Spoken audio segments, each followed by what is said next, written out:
in kind of a plain Jane fire or regular fire, most people will own a vehicle, they just won't use it a lot. And they'll be very effective and efficient with its use when they do utilize that A to B tool. And reminder, that is what a vehicle is. If not a representation of your entire value as a human being, it's actually just a tool that gets you from A to B, the way that this mug is just a receptacle for carrying liquids so that I can get into my mouth more effectively.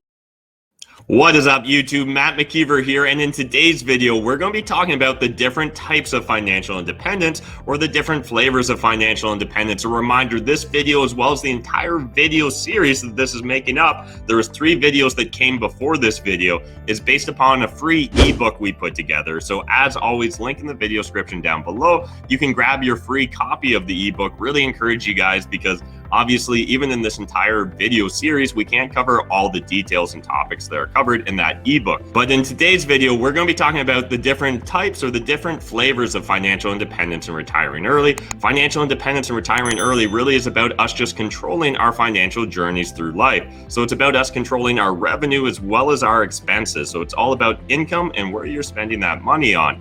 But not all one size fits all. For myself, I retired from the CPA, the corporate rat race, at the age of 31 to go and really just, focus on my real estate investing, to start my YouTube channel and start some of my other businesses. I kind of call that firepreneurship, but we'll cover that in a whole different video series. But today, we're going to be covering the 3 most common types and approaches to financial independence and retiring early. So the first one that I really want to focus on is called lean fire. Now, when I'm thinking about lean fire, I naturally think of Jacob Fisker. So he's kind of the godfather, in my opinion, of lean fire. He founded Early Retirement Extreme. That was actually my gateway into the entire concept of FIRE, or financial independence and retiring early. So if you're not familiar with Jacob's story, I really do encourage you to go over and dig into it at Early Retirement Extreme. But high level, he was like a physicist that decided he wants to solve the money problem. And he realized money was actually a pretty simple issue. It was actually a pretty simple problem to solve, but it really came down to you controlling your expenses. And that's what really the lean fire is all about. It's about, spending significantly less than the average citizen. We're really focused on often living the same lifestyle or even a slightly lower, quality of lifestyle or consumption, but we're able to do it on a fraction of the cost that other people do. So a lot of people that practice lean fire, they're going to be doing things like growing their own garden, growing their own food, right? They're not going to go out to restaurants. They're going to be couponing. They likely make their own stuff or DIY a lot of things. They may be into canning or, brewing their own alcohol, fermenting their own wine, things of that nature. And again, it really comes down to just taking control of how you're spending a lot of your money. And they're not necessarily focused on making tons of money. This is really more focused on the saving side of the equation most of the time. And in my opinion, that's really what I focused on when I first decided to get control of my financial journey as well. I was really just focused on reducing my expenses, right? We talked upon it earlier in the previous videos, but the idea of house hacking, right, can be a powerful way to really reduce your expenses or your life cost needs. But regardless of what you're doing with lean fire, you're really focused on reducing your consumption patterns. Now, a lot of people naturally think that this is sacrifice, but that's really not the case. And that's not what I see in the Early Retirement Extreme forums. In fact, I see very vibrant people that have a really diverse set of hobbies, right? They're often taking on hobbies or challenges that are going to pay them rather than cost them money. And that's a big mind shift aspect when we're talking about lean fire, is really just becoming solutions oriented. You guys hear us talk about it all the time on the YouTube channel. We talk about problems or profits. Well, in lean fire, that to me is really just an extreme version of problems or profits. You're really focused on just figuring out ways to do almost anything and everything that the average person does and pays money for. You're trying to figure out a way to do it for free, or ideally maybe even get paid by accomplishing it. So again, that's really what we're talking about when we're breaking down lean fire. Then the next version, I'm going to call kind of vanilla fire or plain Jane fire. All right, well, when we're talking about regular fire, the first name that comes to mind really for me is Pete from Mr. Money Mustache. So again, Jacob from Early Retirement Extreme, I kind of consider him the lean fire guru. Mr. Money Mustache, for me, he's more of the general fire guru. So this is more about, achieving or having the exact same lifestyle, the exact same quality of life that the average American consumer has, but doing it on a fraction of the cost. And a lot of this is really just focused on mindful consumption. So in lean fire, people are going to be focused on things like bicycling to work every day, taking public transportation. In kind of a plain Jane fire or regular fire, most people will own a vehicle, they just won't use it a lot. And they'll be very effective and efficient with its use when they do utilize that A to B tool. And reminder, that is what a vehicle is. If not a representation of your entire value as a human being, it's actually just a tool that gets you from A to B, the way that this mug is just a receptacle for carrying liquids so that I can get into my mouth more effectively. So that's really what your car is, an A to B tool.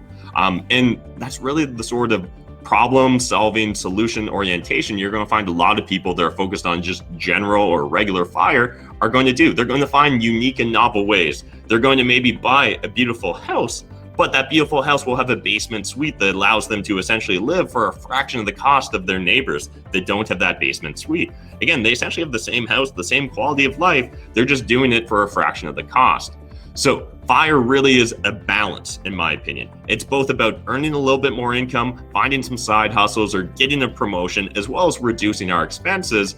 And oftentimes, people in the fire community, on the surface, you're really not going to notice anything different about them than your regular, American citizen. Now, once you start to pay a little bit more close attention, you're going to realize they don't eat out as often. They don't go after fast food. They're more effective and efficient when they do. They might bring their own drinks to the drive-through, things of that nature.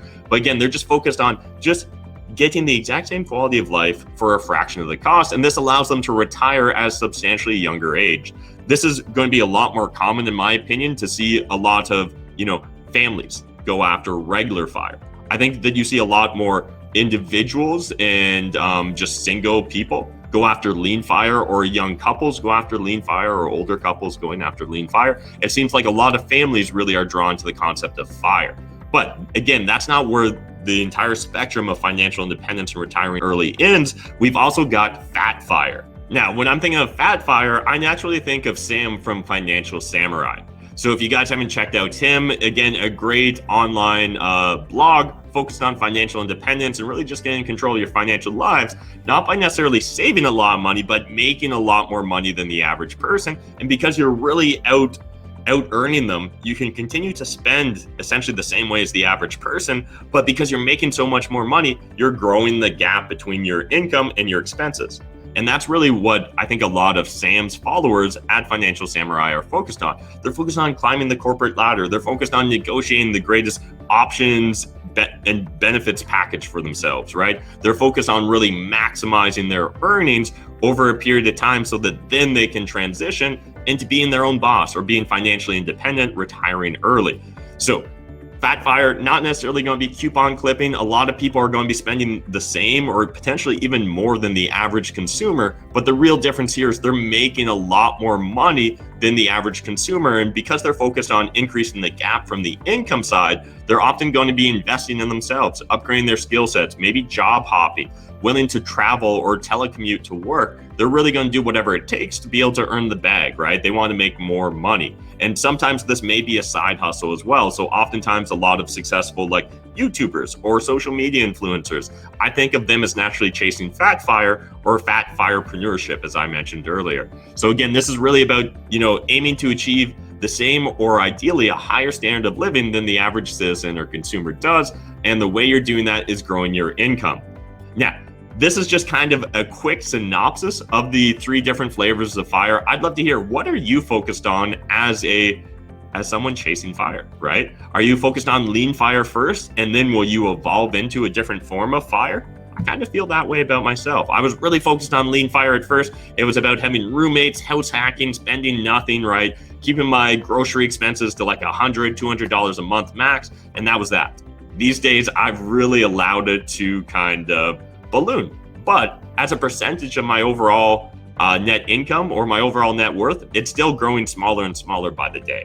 So there is a balance there, but I'm easing into the different forms of fire. But I'd love to hear what's your thoughts and your approach. Are you lean fire and that's it? You're never going to need more. You're not going to have that lifestyle inflation catch up to you where you end up spending a little bit more, like myself. I know even Mike Rosehart from my YouTube channel, he's also shared his experiences and he's really allowed his fire budget to kind of balloon as well. Just again, oftentimes once we get there past the finish line, we realize like, oh, we actually beat that race by a long shot, and we've got a bigger safety of margin than we realized. And that's often when I think you see a lot of people that chased fire, achieved it, and then get a little bit fat in their fire. That's the logic behind it, is they realize like, oh, I'm actually not just good now, like I'm good if I even spend a little bit more. And so they kind of loosen the purse strings. Or are you aiming for fat fire day one?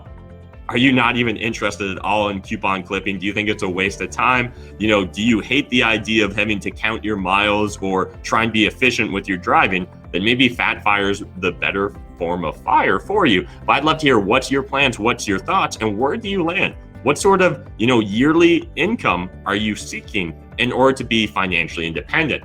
I've shared on my YouTube channel back in the day when I originally started my channel, my original fire goal when I quit the CPA rat race was only $2,000 a month in cash flow. It wasn't a ton of money, but I knew that if I was living for free in one of my properties and making $2,000 a month relatively passively, that would be a great springboard for me to go into anything or whatever I wanted.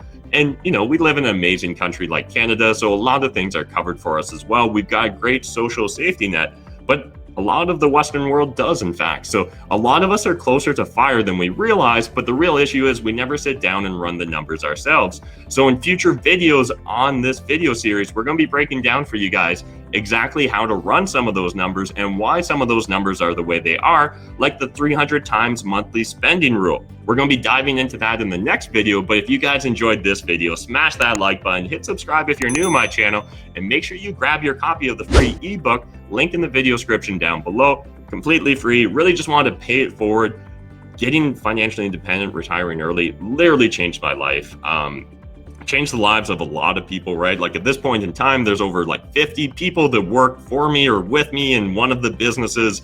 Pretty sure every one of their lives is different as well because I reached financial independence. So it's not necessarily just about you getting rich, but it's about all the lives you can impact once you've got control of your life. And that's massive. So hope you guys enjoyed this video, and we'll see you in the next one.